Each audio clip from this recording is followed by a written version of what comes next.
You know, a lot of Christians think that faith and reason are opposites. That they're at opposite ends of the spectrum. That you have reason that you use to get knowledge, and that's over here. And on the other side, the things that you don't have good reasons for and therefore get knowledge from, the other side, that's the leap of faith stuff. And we Christians, we're about faith stuff. We're about just kind of leaping in the dark and believing ridiculous things, about religious wishful thinking, because this is all that we have available to us. Because if we go about using reason and are thoughtful about it, well, that's that other stuff that God doesn't want.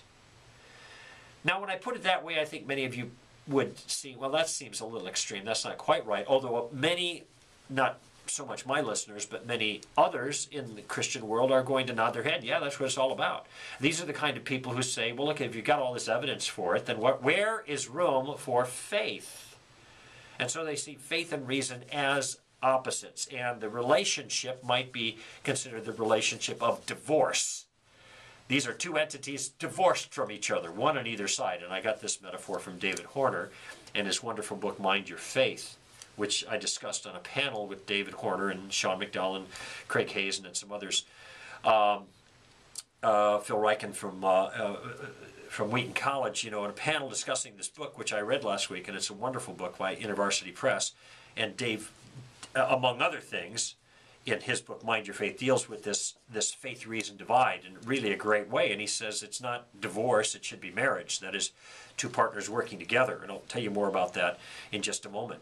But I got to thinking about this with the crime, all sin is sin kind of thing, because if we simply sat down and thought about it for a moment, let's just set the Bible aside for just a second. I gave you a biblical case why all sin is sin statements are really mistaken if what you mean by that is that no sin is worse than the other, because Jesus says otherwise.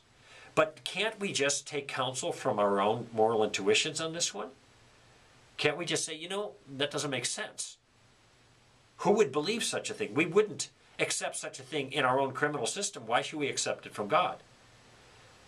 That doesn't make any sense at all. So, and I think the impulse is that some people have this idea that we can't do that when it comes to Christianity. That we can't just think about it.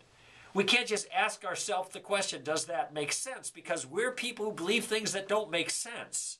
We're people who believe things that are just weird, that are just stupid, that are just foolish, that are silly, but we believe them anyway because we are fools for Christ.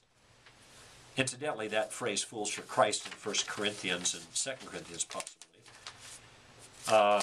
Paul was talking sarcastically, all right? The gospel is foolishness to those who are perishing. It isn't foolish. It's foolish to the perishing. They can't figure it out. It doesn't make sense to them, but it doesn't mean it's foolish, all right? But some people have this notion, yeah, we're just believing foolish kinds of things. Well, this isn't the biblical view.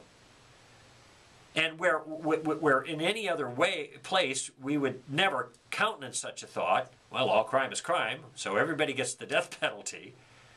When it comes to spiritual things, people just think, well, this is all right. This is one of those spiritual things. I don't have to think about it. Sin is sin. All sin's the same. That doesn't make sense. This isn't about thinking about things that make sense. This is just about, you know, having religious faith or whatever. And so it's almost as if when it comes to these kinds of things, we would never countenance such a thing being thoughtful about it. But when it comes to religion, well, we can believe ridiculous things because of faith. Now, I'm not diminishing the possibility of odd things and unusual things like the Trinity or maybe moral quandaries. We don't understand God's perspective entirely. But in this particular case, there is no revelation who says this thing, that all sin is sin in that sense. And so it's fair to draw from our own reflection on this. And indeed, there is revelation to the contrary, so that helps. But I mentioned a few moments ago Dave Horner's fine book, Mind Your Faith. I hope many of you get it, because it is meant to do really what we're doing at Stand to Reason in terms of building ambassadors. There's a knowledge component, there's a kind of a wisdom component, there's a character component, and his book deals with almost exactly those three areas. That is, the life of the mind, then faith, and how that relates, our spiritual convictions, and how it ties into the life of the mind, and then how it influences the kinds of human beings we are and the way we live, the virtue in our lives, in a great balance. But I was especially thankful for his treatment of the faith-reason issue. And as I mentioned, his way of characterizing this in a very useful metaphor is thinking it not in terms of divorce, but in terms of marriage, not as opposing parties going opposite directions, but really as partners in the same enterprise. And here's the way he put this, and it's one of the best ways that I've heard it put. And this is one reason I want to pass it on to you. And when you see it this way, you will see immediately that there is no conflict between faith and reason in the biblical worldview. And in fact, they go together.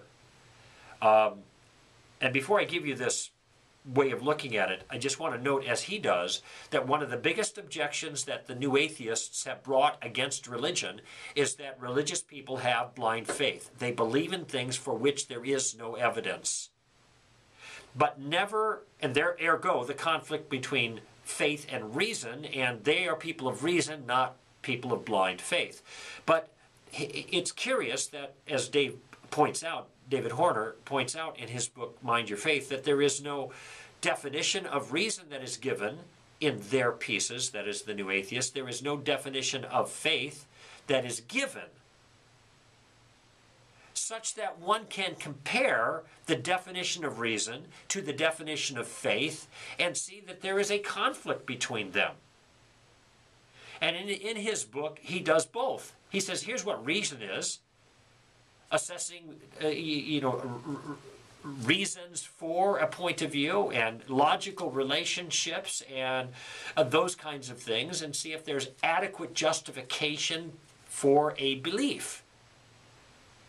But faith, he said, has actually, well, he says 4 components. I'll say 3 because I think the last 2 are very similar. First, there is an object. When you have faith, you have something or someone you have faith in. Secondly, there is content, and that is there are details about what it means to put your faith in that thing. Like a chair, that's the object of your faith. The belief, the content is that the chair will hold you, your body weight. And the third thing is an act of trust or commitment, and that is there you go over and sit in the chair. So those are 3 elements of faith: object, content, and trust or commitment. I thought that was a pretty good characterization. Now, when you think about the definition of rationality and the definition of faith, where is the conflict? And the answer is there is none. If you zero in on what reason is and you zero in on what faith is, you realize that there's no conflict. And so here's the way he characterized it. And this was my takeaway, and maybe your takeaway for the commentary at the beginning of this hour. That is, reason assesses, faith trusts. Reason assesses, faith trusts.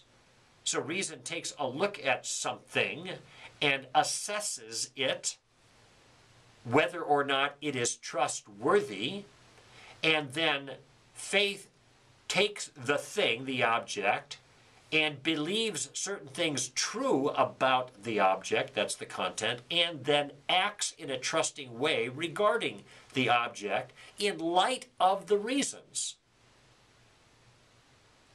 Not blind faith, but a reasonable step of trust. Anyway, it was a great distinction, and one I'm going to hang on to for a long time and tout as a great way of characterizing the relationship of faith and reason, not divorce, but marriage. Reason assesses, faith trusts. No conflict. The opposite of faith is not reason. The opposite of faith is unbelief, or lack of trust, if you will. The opposite of reason is not faith. The opposite of reason is irrationality. So it certainly is possible to have reasonable faith, and it is also possible to have unreasonable unbelief.